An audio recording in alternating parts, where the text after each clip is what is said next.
أعوذ بالله من الشيطان اللعين الرجيم. بسم الله الرحمن الرحيم. إنا أعطيناك الكوثر فصل لربك وانحر إن شانئك هو الأبتر. صدق اللہ العلی العظیم. اللہم صل علی محمد وآل محمد وعجل فرجہم. آپ تمام مومنات سے گزارش ہے کہ ایک مرتبہ سورہ الحمد اور 3 مرتبہ سورہ اخلاص کی تلاوت کر کے تمام مرحوم مومن مومنات کی روح کو بخش دیں. اللہم صل علی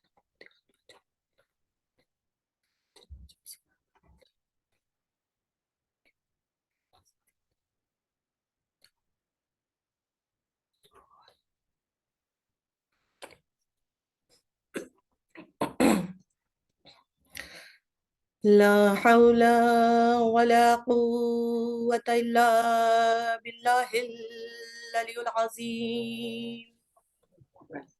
أعوذ بالله من الشيطان اللعين الرجيم. بسم الله الرحمن الرحيم. الحمد لله رب العالمين.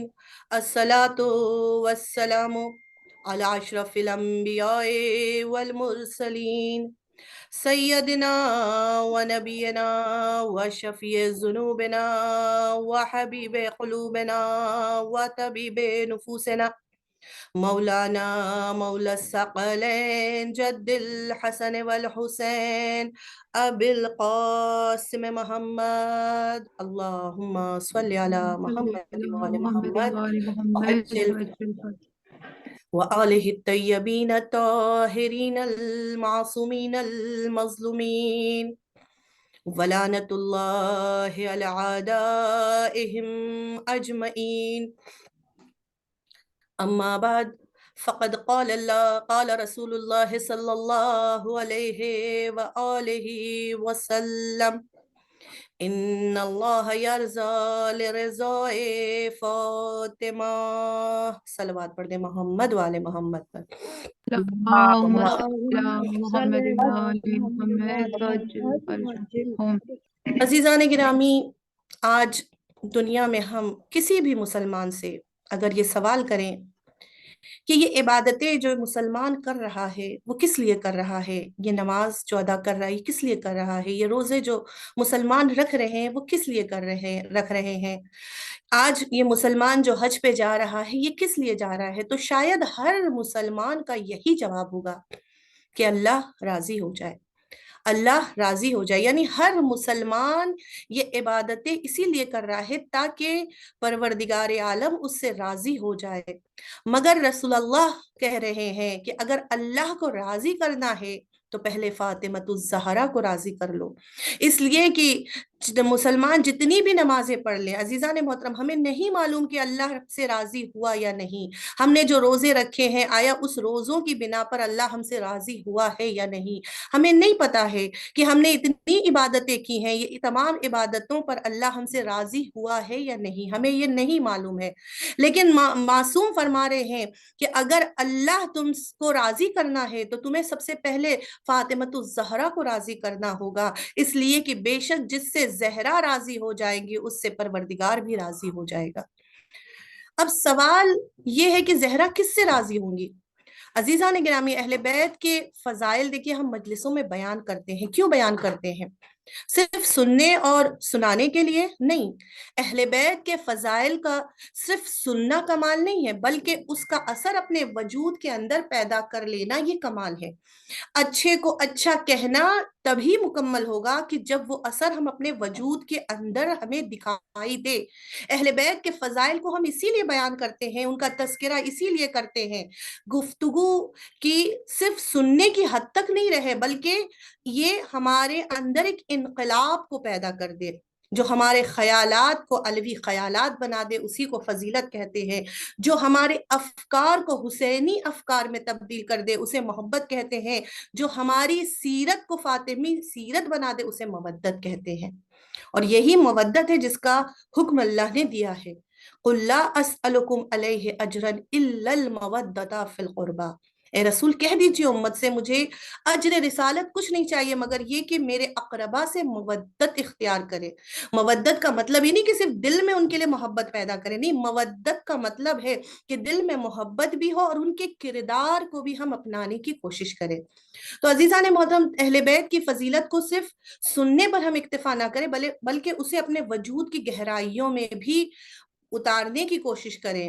شکر ادا کریں پروردگار کا کہ اللہ نے ہمیں ان عظیم ہستیوں کا چاہنے والا بنا کر دنیا میں بھیجا، ہمیں ایسے عظیم ایام عطا کیے ہیں کہ جس میں ہم اپنی روح کی تربیت کر سکتے ہیں۔ کہ آپ دیکھیے کہ اللہ نے یہ جو ایام ہمیں عطا کیے کہ جنہیں ہم ایام فاطمیہ کہتے ہیں، یہ بہت قیمتی ایام ہیں۔ حق ادا کریں ان ایام کا، کیونکہ فاطمہ زہرا وہ ہستی ہے کہ جو ہماری ہر سانس پر، ہماری زندگی کے ہر لمحے پر جن کا حق ہے۔ بے شک اگر فاطمہ نہ ہوتی تو نہ یہ کائنات ہوتی، نہ ہماری اور آپ کی یہ حیات ہوتی۔ آج اگر ہم اور آپ موجود ہیں، آج اگر یہ کائنات جاری اور ساری ہے تو بے شک یہ صدقہ ہے جناب فاطمہ الزہرا کا۔ عزیزان محترم، فاطمہ زہرا کے مقام اور مرتبے کو ہم سمجھ ہی نہیں سکتے، یہ ایام فاطمیہ کی کیا منزلت ہے، کیا مقام اور مرتبہ ہے، ہم اسے سمجھ ہی نہیں سکتے ہیں۔ شہزادی فاطمہ الزہرا اللہ کے اسرار میں سے ایک راز ہے کہ جن کی عظمت و بلندی و مرتبے کو کوئی سمجھ ہی نہیں سکتا ہے، کہ کائنات کے سب سے بڑے راز کا نام زہرا ہے، حجاب وحدت کا نام زہرا ہے، والد حسنین کا نام زہرا ہے، معرفت ولایت کا نام زہرا ہے، قرآن کی اصل کا نام زہرا ہے، قلب مصطفیٰ کا نام زہرا ہے، تنویر امامت کا نام زہرا ہے، بخت حیدر کرار کا نام زہرا ہے، امامت کی چشم ازل کا نام زہرا ہے، مرضی پروردگار کا نام زہرا ہے۔ اس لیے شاعر نے کیا خوب کہا ہے کہ ہے علی اور بھی کردار میں حیدر کے سوا، ہے علی اور بھی کردار میں حیدر کے سوا۔ آپ دیکھیے امام حسن بھی علی ہیں، امام حسین بھی علی ہیں، چوتھے امام بھی علی ہیں۔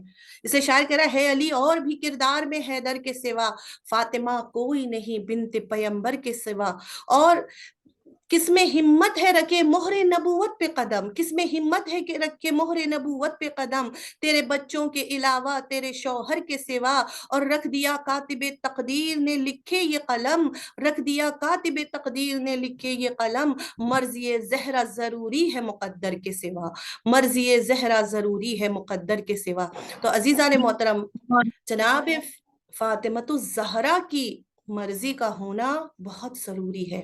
بے شک جس سے فاطمہ الزہرا راضی ہو جائیں اس سے اللہ بھی راضی ہوگا۔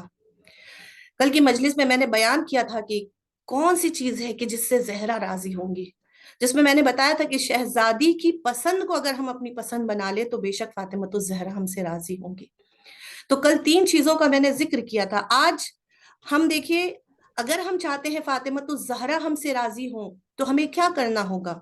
ہمیں کوشش کرنی ہوگی فاطمہ زہرا کی سیرت کو اپنانے کی، اس لیے کہ جس نے فاطمہ زہرا کی سیرت کو اپنا لیا، ان کی تعلیمات کو اپنا لیا، تو بے شک اس سے زہرا راضی ہوں گی۔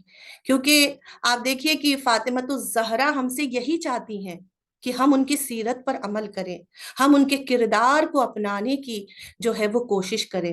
اور سیرت و کردار کو اگر ہم دیکھیں فاطمہ الزہرا کا اس مختصر سے وقت میں بیان کرنا ناممکن ہے کہ ہم اس مختصر سے وقت میں جناب فاطمہ الزہرا کی تمام سیرت و کردار کو بیان کر سکیں، لیکن چونکہ اس مختصر سے وقت میں ہمیں اپنے مطالب کو سمیٹنا ہے تو بس میں اتنا کہنا چاہوں گی کہ اگر ہم دیکھیں صرف بی بی کے اسما کو لے لیں اور انہی اسما کے صفات کو اپنے وجود میں پیدا کر لیں تو شاید اتنا بھی ہمارے لیے کافی ہے۔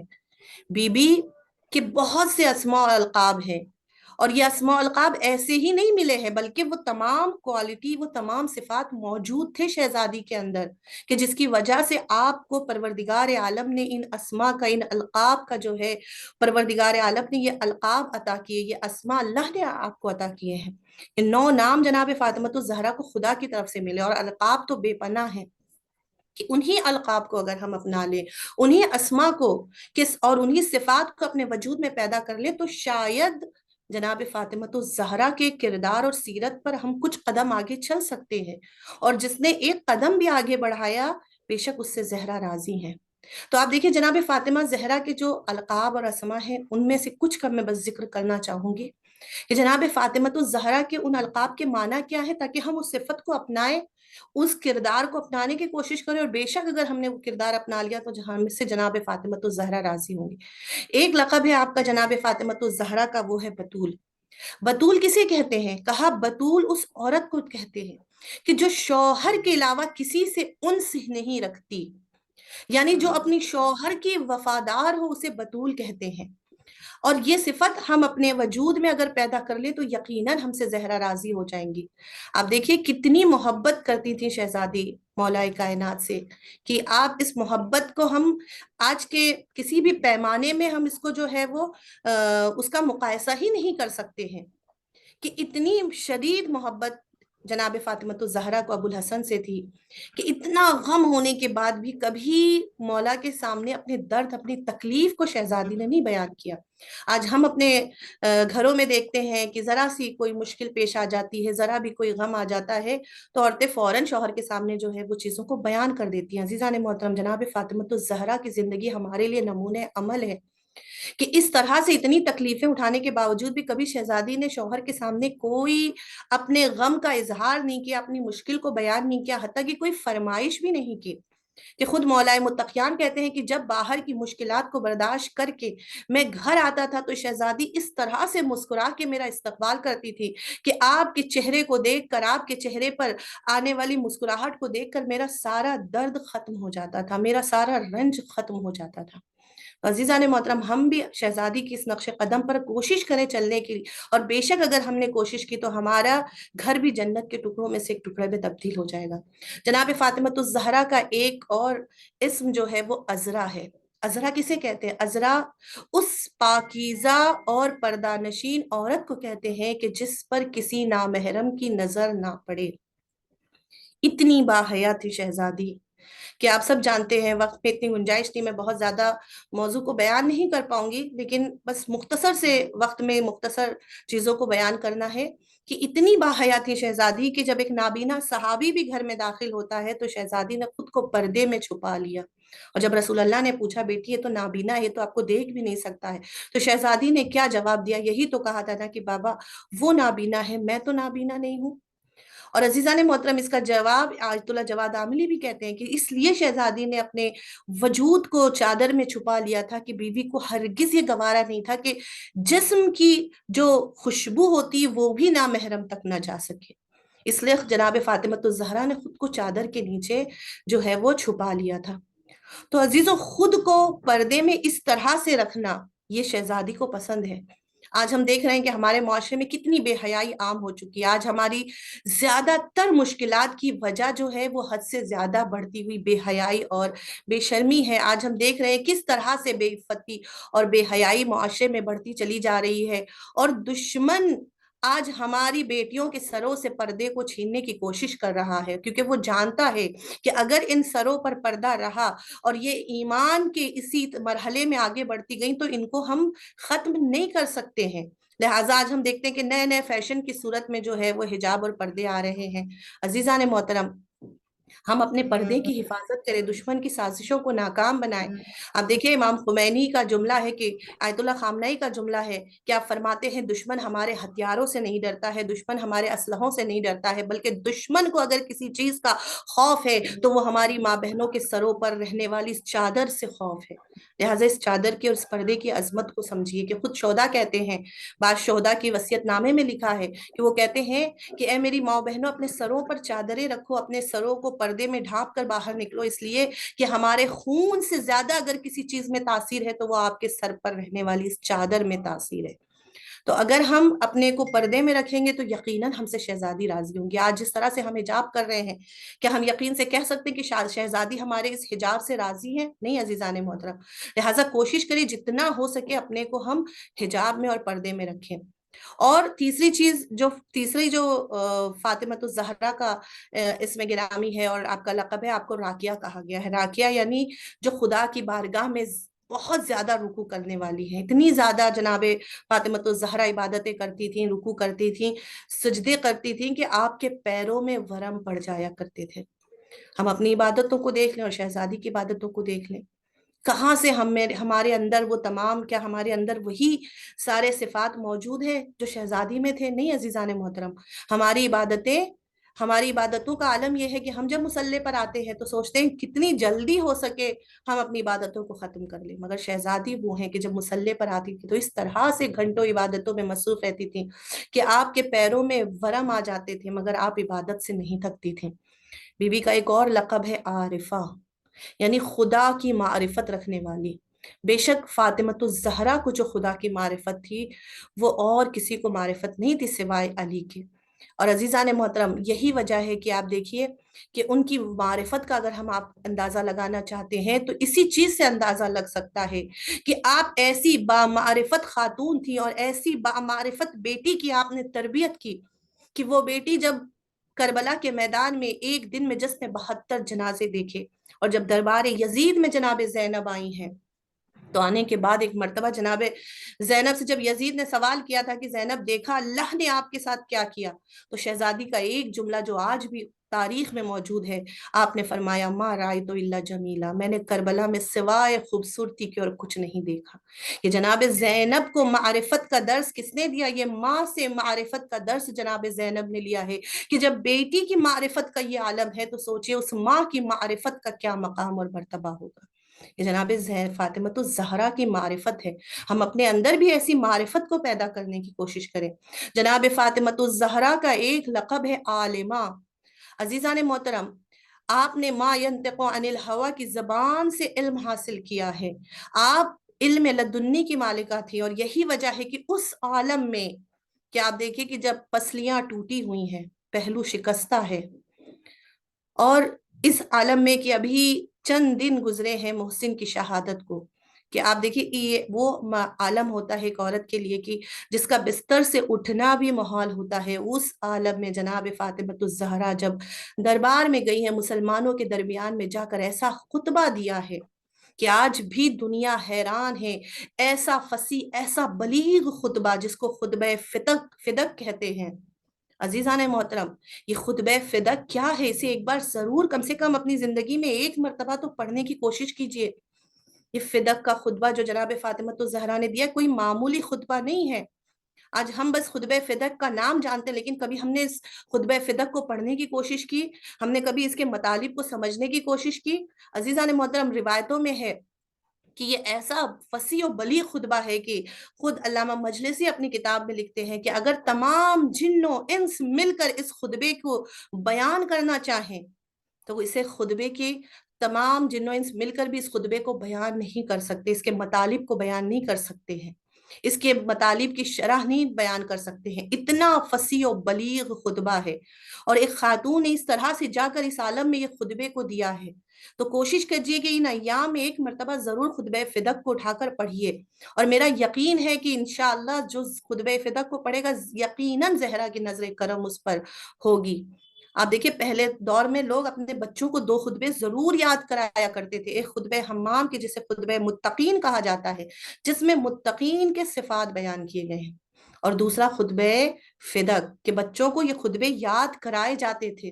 لیکن آج ہم دیکھ رہے ہیں کہ یہ چیزیں ختم ہو گئی ہیں، آج ہمیں ہی نہیں پتا خطبہ فدق میں کیا بیان کیا گیا ہے تو ہم بچوں کو کیا بتائیں گے؟ لہٰذا کوشش کریں خطبہ فدق کو ضرور ایک مرتبہ پڑھیں۔ آیت اللہ امینی کہتے ہیں کہ مجھے سمجھ میں نہیں آتے خطبہ فدق کو خطبہ فدق کیوں کہا گیا؟ انہوں نے ایک شکوہ کیا ہے اور اس کی وجہ یہ ہے کہ وہ کہتے ہیں کہ خطبہ فدق، اگر میں کہوں کہ اس کو خطبہ فدق جو کہا گیا ہے، اگر دیکھا جائے تو فدق کے بارے میں تو بہت سی معمولی سا اس میں ذکر ہوا ہے۔ اگر اس خطبے کو میں کہوں کہ اس خطبے کو تاریخ جامع فاطمہ کہا جائے تو یہ اس کا صحیح نام ہوگا، یا اگر اس کو میں کہوں کہ شناس نام اسلام اگر کہوں تو یہ اس کا صحیح نام ہوگا۔ کیونکہ یہ وہ خطبہ ہے جس میں توحید کا ذکر ہوا ہے، یہ وہ خطبہ ہے جس میں نبوت کا ذکر ذکر ہو رہا ہے، یہ وہ خطبہ ہے جس میں امامت کا ذکر ہو رہا ہے، یہ وہ خطبہ ہے جس میں قرآن کا ذکر ہوا ہے، قرآن کی آیتوں کو بیان کیا گیا ہے، یہ وہ خطبہ ہے جس میں احکام الہی کو بیان کیا گیا ہے، جس میں عوام کی ذمہ داریوں کو بیان کیا گیا ہے، جس میں خواص کی ذمہ داریوں کو بیان کیا گیا ہے۔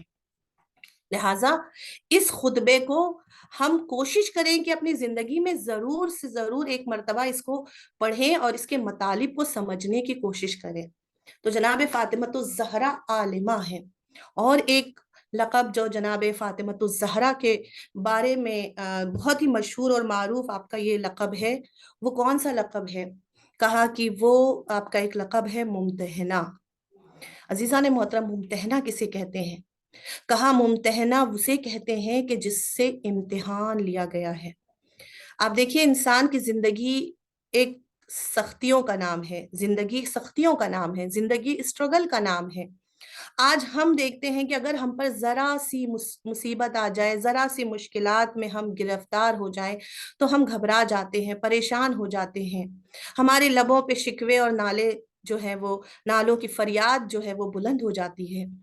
عزیزان محترم، ہم جس شہزادی کی کنیزی کا دعویٰ کرتے ہیں، اگر جناب فاطمۃ الزہرا کی زندگی کو دیکھیں تو ہم دیکھتے ہیں کہ جناب فاطمۃ الزہرا کی زندگی پیدائش سے لے کر آخری لمحے تک، جو مختصر سی زندگی ہے 18 سال کی زندگی جناب فاطمۃ الزہرا کی، وہ زندگی آزمائشوں میں ہی گزری ہے، وہ زندگی سختیوں میں ہی گزری ہے، کہ پیدائش کے بعد سے آپ دیکھیے صرف سختیاں ہی سختیاں جناب فاطمہ زہرا نے اٹھائی، کہ سن 5 بعثت میں آپ کی ولادت ہوئی، اور ابھی 2 سال کی آپ کی عمر مبارک تھی کہ مسلمانوں نے آپ کا رسول کا سوشل بائیکاٹ کر دیا، اکنومیکل بائیکاٹ کر دیا۔ شیب ابی طالب میں رسول اللہ اپنے تمام کنبے کو لے کر چلے آئے۔ 3 سال کا عرصہ جناب فاطمۃ الزہرا نے اس عالم میں شیب ابی طالب میں گزارا ہے، کہ آپ دیکھیے 5 سال کی عمر میں، یعنی 2 سے 5 سال کا جو عرصہ ہے ایک بچے کا، یہ وہ زمانہ ہوتا ہے کہ آج کے دور میں ہم چاہتے ہیں اپنے بچوں کو ہر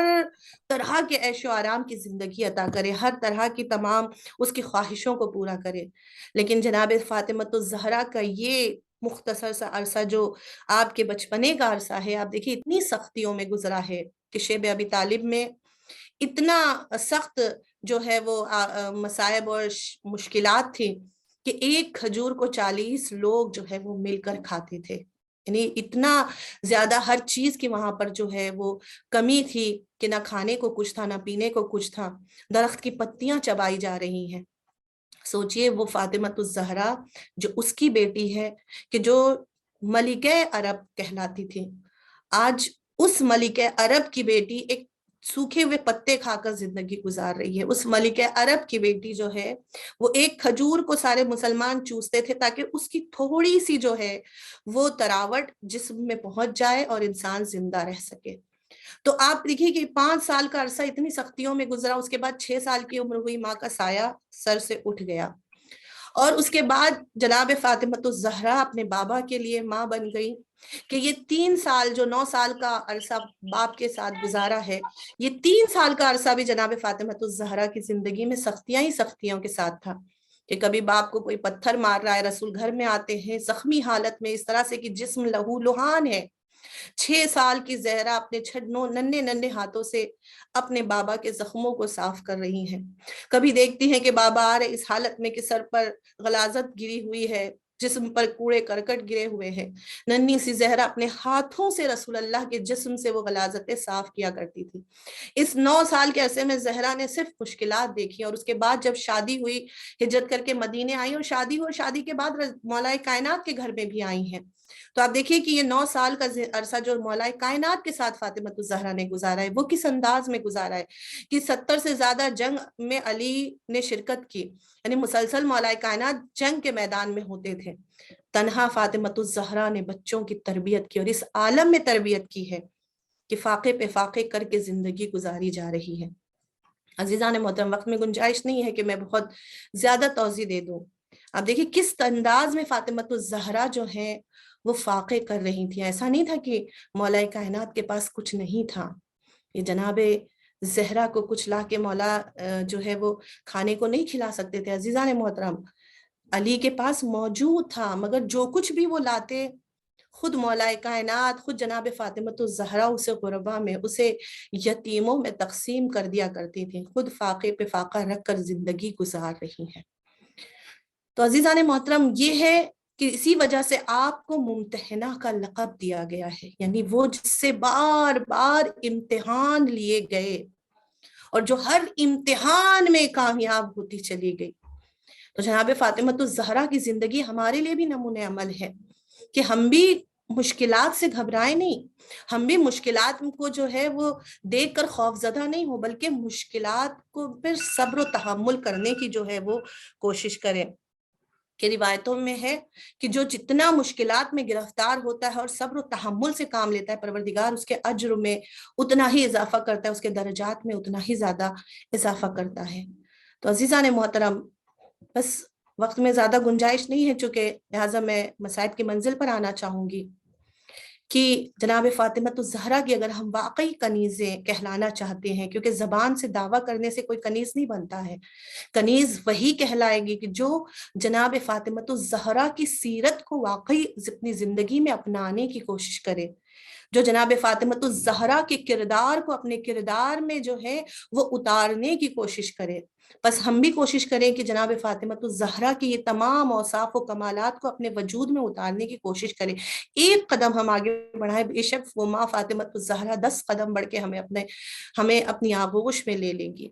بس عزیزان گرامی، آپ کی زحمت کو بس ختم کرنا چاہتی ہوں کہ یہ ساری مصیبتیں زہرا نے برداشت کی، لیکن عزیزان محترم کبھی زہرا کی پیشانی پر بل نہیں آیا، کبھی تاریخ میں کہیں بھی نہیں ملتا ہے کہ زہرا نے ان مصیبتوں پہ گھبرا کر اللہ کی بارگاہ میں شکوہ کیا ہے، مگر عزیزان محترم ایک ایسا غم تھا کہ جو پھر سیدہ سے برداشت نہیں ہو سکا۔ وہ غم کون سا غم تھا عزیزان محترم؟ وہ غم بابا کی جدائی کا غم تھا، وہ غم اپنے بابا سے فراق کا غم تھا، جو زہرا کے لیے بہت دردناک تھا۔ عزیزان محترم، جب کسی کا باپ دنیا سے گزر جاتا ہے تو بیٹی کی خواہش ہوتی ہے کہ زیادہ سے زیادہ لوگ تعداد میں، زیادہ سے زیادہ لوگ تشییع جنازہ میں آئے، باپ کو بڑے شان سے غسل و کفن دے، بڑے شان سے جنازہ اٹھائے، مگر ہائے زہرا کی غربت، 3 دن تک جنازہ رسول رکھا تھا مگر کوئی اٹھانے والا نہیں تھا، زہرا انتظار کر رہی تھی مگر کوئی مسلمان نہ آیا جو رسول کی تدفین و تکفین میں شامل ہوتا۔ کائنات کے رسول کا جنازہ غربت کے عالم میں چند لوگوں کی ہمراہی میں اٹھایا گیا۔ ہر باب ازا دنیا کا دستور ہے کہ جب کوئی بیٹی یتیم ہوتی ہے تو دنیا اس کے در پر آتی ہے اسے دلاسا دینے کے لیے، اسے پرسہ دینے کے لیے۔ ہائے زہرا بھی انتظار کر رہی تھی کہ کب مسلمان آئے کہ مجھے پرسہ دینے کے لیے، آزادارو، مگر مسلمان آئے پرسہ دینے، مگر کس طرح سے پرسہ دیا گیا، ہاتھ میں آگ اور لکڑیاں لے کر مسلمان در فاطمۃ الزہرا پر آئے پرسہ دینے۔ روایتیں کہتی ہیں فاطمہ کا وہ دروازہ کہ جس پر ملک الموت بھی بنا اجازت کے داخل نہیں ہوتے، فاطمہ کے اس دروازے کو جلایا گیا، ارے جلتا ہوا در فاطمہ پہ گرایا گیا، پسلیاں توڑی گئی، محسن شہید ہو گیا۔ ہر باب ازا روایتیں کہتی ہیں کہ جب فاطمۃ الزہرا جلتے ہوئے در و دیوار کے بیچ میں تھی، ایک مرتبہ محسن کی شہادت واقع ہوئی، ارے سیدہ نے آواز دی، کسے آواز دی؟ عزادارو، اگر کسی مومنہ کا کوئی کے اوپر یہ مصیبت آئے اور ایک مرتبہ وہ اپنے شوہر کو آواز دیتی ہے، مگر سیدہ نے کسے آواز دی؟ سیدہ نے اپنے اس فرزند کو آواز دی جو ابھی دنیا میں آیا بھی نہیں تھا، آواز دیتی یا مہدی ادرکنی، اے میرے لال مہدی میری مدد کو۔ آزادار، شاید یہی وجہ ہے کہ میرا زمانے کا امام آج بھی خون کے آنسو گریا کرتا ہے، پروردگارہ جلد سے جلد میرا ظہور ہو تاکہ میں اپنی جدہ پر ہونے والے کے ظلم کا بدلہ لے سکوں۔ اور بعض میں ایسا روایت کہتی ہے رحلت کے 7ویں دن شہزادی اپنی کچھ بیویوں کے ہمراہ قبر رسول پر آئی، قبر رسول پر پہنچ کر ایک مرتبہ سیدہ نے خود کو بابا کی قبر پہ گرا دیا. اتنا روئی کہ غش کھا گئی. عزاداروں، بیٹیوں کا مجمع خدا ہر بیٹی کے باپ کو سلامت رکھے. بیٹیوں کو باپ سے بڑی محبت ہوتی ہے. کہتے ہیں جب بیٹیاں مصیبت اٹھاتی ہے اور باپ مل جائے تو اپنا ہر درد باپ کے سامنے رکھ دیتی ہے. ارے زہرا کو بھی اپنے باپ کی جب قبر نظر آئی، زہرا نے بھی اپنا درد بیان کرنا شروع کر دیا. وہ درد جو علی کے سامنے بیان نہ کر پائی، وہ درد جو بچوں کے سامنے بیان نہ کر پائی، زہرا نے وہ درد اپنے بابا کے سامنے بیان کیا. کہا یا بتاؤ کنہ بقیت والیتن بعیدا، اے بابا آپ کے بعد امت نے ہمیں تنہا چھوڑ دیا. عزاداروں، کون سی تنہائی کا غم تھا زہرا کو؟ شاید علی کی تنہائی کا غم تھا. تبھی تو پوچھا تھا نا، یا علی میں نے سنا ہے مدینے میں کوئی آپ کو سلام نہیں کرتا ہے. اور ایک مرتبہ میرا مولا کہتا سیدہ اس بات کا غم نہیں کہ کوئی مجھے سلام نہیں کرتا، ارے غم اس بات کا ہے کہ میں کسی کو سلام کروں تو کوئی جواب نہیں دیتا ہے. عزاداروں، فاطمہ زہرا کہتی ہے بابا سینے کا غم مجھے مار ڈالے گا. عزاداروں، نہیں پتا کون سا سینے کا غم تھا، کیا پسلیوں کے ٹوٹنے کا غم تھا، یا محسن کی شہادت کا غم تھا، یا علی کی غربت کا غم تھا جو سیدہ کو جینے نہیں دے رہا تھا. سیدہ کہتی یا بتاؤ ان کا سرا سہری، بابا آپ کی بیٹی کی کمر ٹوٹ گئی. ارے بھری جوانی میں زہرا ضعیفہ ہو گئی. 18 سال کی عمر میں سیدہ آسا کا سہارا لے کے چلنے لگی ہے. اتنا گریا کیا کہ مولا کہتے ایک مرتبہ میں نے دیکھا سیدہ کا جسم بے حرکت ہو گیا ہے. علی آگے بڑھے، شانہ ہلایا. ارے ایک مرتبہ بڑی محبت سے بیٹی کو باپ کے جنازے سے، باپ کی قبر سے جدا کیا، بیت الشرف کی طرف لے کے چلے. عزاداروں، تاریخ کے عالم یہ تھا کہ پیر زمین پر نہیں پڑ رہے تھے. بار بار سیدہ مڑ مڑ کے قبر رسول کو دیکھ رہی تھی. میں کہوں گی مولا ایک بیٹی کو باپ کی قبر سے ایسے ہی جدا کیا جاتا ہے، مگر سلام ہو میرا کربلا کی اس 4 سالہ یتیمہ پر کہ جسے باپ کے جنازے سے جب اٹھایا گیا تو اس طرح سے کہ ظالم نے اپنے بالوں کو، اپنے ہاتھوں سے بالوں کو پکڑا. ارے بچی کو گھسیٹتے ہوئے، منہ پر تماچے لگاتے ہوئے باپ کے جنازے سے جدا کیا، اس طرح سے کہ بچی کے قدم زمین پر نہیں بلکہ ہوا میں تھے. سکینہ بھی تڑپ تڑپ کے باپ کے جنازے کو دیکھ رہی تھی. اے بابا اب یقین ہو گیا ہے سکینہ یتیم ہو گئی ہے. الا لعنت اللہ علی القوم الظالمین. انا للہ و انا الیہ راجعون. ماتم حسین.